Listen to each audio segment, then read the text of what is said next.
Шановні громадяни України, що ми чуємо сьогодні? Це не просто вибухи ракет, бої і гул авіації. Це звук нової залізної завіси, яка опускається і закриває Росію від цивілізованого світу.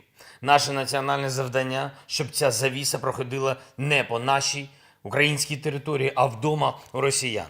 Українська армія, наші прикордонники, сили поліції та спеціальних служб зупинили атаки ворога. Мовою конфлікту це можна назвати оперативною паузою. На Донбасі наші збройні сили діють на відмінно. Харківський напрямок дуже складний. Сили для захисту міста працюють, вони надійні, вони наші хлопці. Найбільш проблемна ситуація сьогодні у нас на півдні. Наші війська ведуть запеклі бої у передмісті Херсону. Ворог тисне з окупованого Криму, намагається просунутись у бік Мелітополя. На півночі країни ворог повільно просувається в Чернігівській області, але там є кому його тримати. Надійна оборона побудована в Житомирській області. Ворожений десант в Гостомелі блокують. Війська отримали наказ на знищення. Так, ми, на жаль, маємо втрати наших героїв.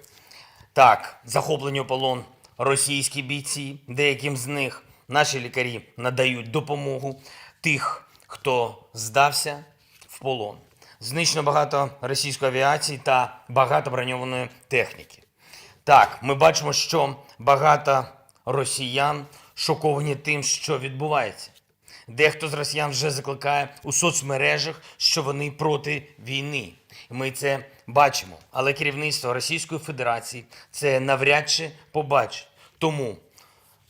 Тому прохання, якщо ви нас слышите, если вы нас понимаете, если вы понимаете, что вы наступаете на независимую страну, пожалуйста, выходите на площади, обращайтесь к президенту своей страны.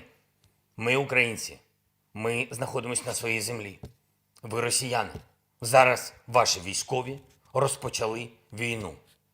Війну в нашій державі.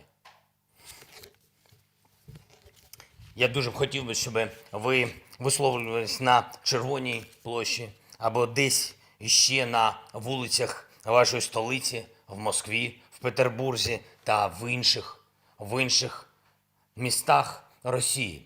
Не тільки в Інстаграмі. І це дуже важливо. Що ми бачимо на цю годину? Росія для світової спільноти перетворюється в аналог так званої ДНР. Це повна ізоляція. Я на постійному зв'язку з лідерами держав-партнерів та міжнародних організацій. Росія вже почала отримувати перші санкції з великого пакету санкцій, найбільш потужніших в світовій історії. Нікому не вдасться переконати чи змусити нас, українців, віддати свою свободу, свою незалежність, свій суверенітет. Але схоже, що російське керівництво намагається це зробити за рахунок знищення потенціально їхньої країни. Усе, що було зроблено Росією з 2000 року, може бути зараз просто спалено в прямому ефірі на очах усього світу.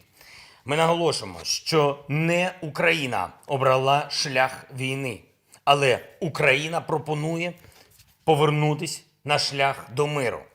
Що робити українцям?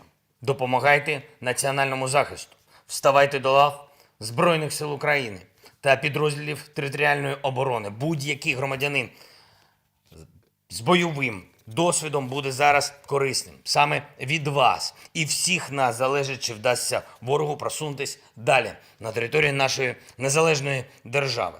Допомагайте, будь ласка, волонтерській спільноті та медичній системі, наприклад, донорством крові. Політикам та керівникам громад допомагайте, будь ласка, допомагайте людям, забезпечуйте нормальність життя на місцях настільки, наскільки це зараз можливо. Кожен повинен піклуватись про своїх близьких і дбати про тих сусідів чи своїх знайомих, які цього потребують. Обов'язок журналістів, важливий обов'язок – захищати демократію і свободу України. Я проговорив сьогодні з багатьма лідерами, з Великобританією, Туреччиною, Францією, Німеччиною, Європейським Союзом, США, Швецією, Румунією, Польщею Австрією та іншими. Якщо ви, шановні європейські лідери, шановні світові лідери свободного світу, якщо ви нам сьогодні не допоможете, якщо ви потужно не допоможете Україні, то завтра війна постукає в ваші двері. Слава Збройним силам України! Слава Україні!